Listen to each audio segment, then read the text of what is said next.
और रुख करते हैं पश्चिम बंगाल की ओर। बता दें कि पश्चिम बंगाल से बड़ी जानकारी निकलकर सामने आई है कि बंगाल सरकार का बड़ा फैसला, मदरसों में भी वंदे मातरम जो है वो अनिवार्य होगा। सभी मदरसों में वंदे मातरम गाना अनिवार्य होगा। बड़ी जानकारी आपको दे दें कि पश्चिम बंगाल की बीजेपी सरकार ने बड़ा फैसला लिया है और अब बंगाल के सभी मदरसों में क्लास शुरू होने से पहले प्रार्थना के दौरान वंदे मातरम गाना अनिवार्य होगा। इसके लिए अल्पसंख्यक कार्य और मदरसा शिक्षा विभाग ने आदेश जारी कर दिया है और अब मदरसों में पुराने नियमों को बदलते हुए इस आदेश का पालन करना जरूरी होगा। ये नया नियम सरकारी मॉडल मदरसों से लेकर सभी सहायता प्राप्त और गैर सहायता प्राप्त मदरसों पर समान रूप से लागू होगा। मदरसा एजुकेशन के डायरेक्टर द्वारा जारी आदेश में कहा गया है कि पिछले सभी आदेशों और तरीकों को बदलते हुए पश्चिम बंगाल राज्य में मॉनिटरिंग अफेयर्स और मदरसा एजुकेशन डिपार्टमेंट के तहत आने वाले सभी मदरसे यानी कि सरकारी मॉडल मदरसे, सहायता प्राप्त मदरसे और मंजूर MSKS, मंजूर SSKS और साथ ही मान्यता प्राप्त गैर सहायता प्राप्त मदरसे में क्लास शुरू होने से पहले प्रार्थना के दौरान वंदे मातरम गाना अनिवार्य होगा। इससे पहले मुख्यमंत्री शुभेंदु अधिकारी ने 14 मई 2026 को स्कूल शिक्षा विभाग के तहत आने वाले सभी सरकारी और सहायता प्राप्त स्कूलों में वंदे मातरम को अनिवार्य किया था। पश्चिम बंगाल से खबर निकलकर सामने आ रही है जहां पर वंदे मातरम गाना जो है अब अनिवार्य हो गया है और इसको लेकर शुभेंदु अधिकारी ने फैसला जारी किया है। मदरसे में भी वंदे मातरम गाना जो है अब अनिवार्य होगा। सभी मदरसों में इस गाने को लेकर अनिवार्य कर दिया गया है। बड़ी जानकारी आपको दे दें कि वंदे मातरम गीत जो है उसको लेकर पश्चिम बंगाल में मदरसों में भी अब अनिवार्य कर दिया गया है।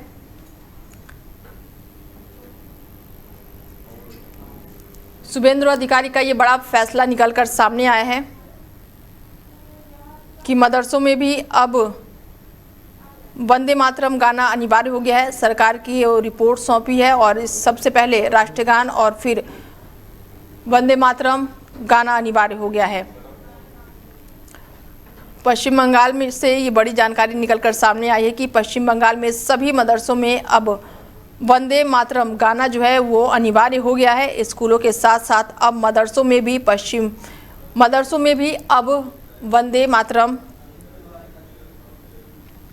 अमित तिवारी जी हमारे साथ, राजनीतिक विश्लेषक हैं, उनसे मातरम को लेकर काफी समय से विवाद चल रहा है और अब पश्चिम बंगाल में बीजेपी की सरकार आते ही फेरबदल किया गया है और वंदे मातरम मदरसों में भी गाना अनिवार्य कर दिया गया है। तिवारी जी किस तरीके से देख रहे हैं?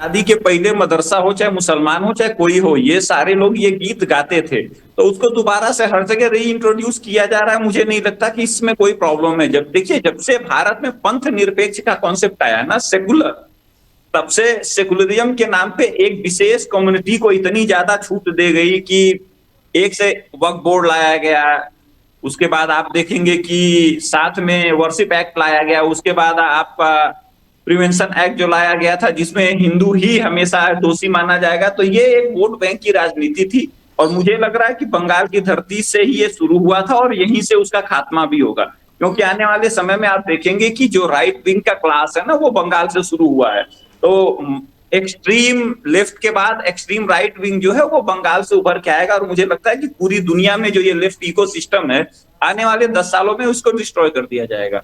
तो ये भारत के लिए बहुत ही अच्छा हुआ है कि जिसमें इन्फ्लेटेड इमिग्रेंट जो है उनको बाहर निकाला जाए और सभी को देशभक्ति के बारे में बताया जाए। ये एक अच्छी सूचना है, अच्छी न्यूज है, जिसे पूरे भारत में लागू किया जाना चाहिए।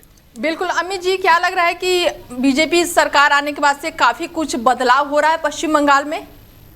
देखिए, पश्चिम बंगाल में बदलाव के लिए ही तो लोगों ने वोट किया था ना, वो देखने को मिल रहा है।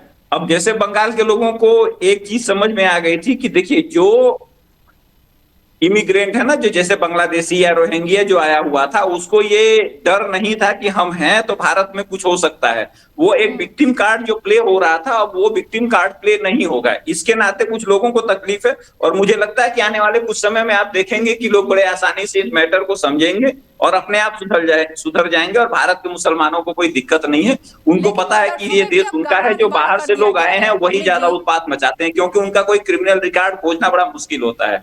अब मैं किसी कंट्री में गया हूँ, बॉर्डर पार के करके आ जा सकता हूँ, तो अगर मैं कोई क्राइम करके भाग जाऊंगा तो मेरा कुछ नहीं हो सकता।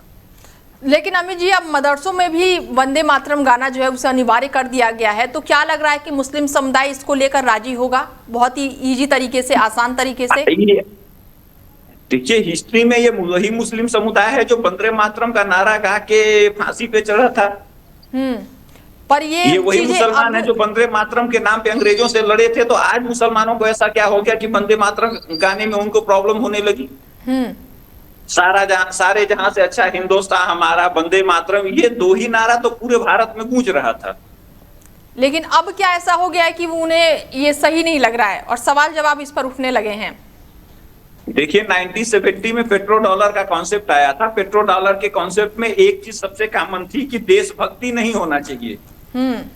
आप देश के लिए कुछ नहीं कर सकते, आपको दुनिया के लिए कुछ नहीं करना, आपको कंपनियों के लिए कुछ करना था। तो उस कंपनी में मुस्लिम ब्रदरहुड का कॉन्सेप्ट जो था वो बहुत सटीक तरीके से फिट बैठा था, जिसको दुनिया बाद में देखी है। लेकिन 1969 1968 के पहले मुस्लिम ब्रदरहुड नाम का कोई कॉन्सेप्ट नहीं था।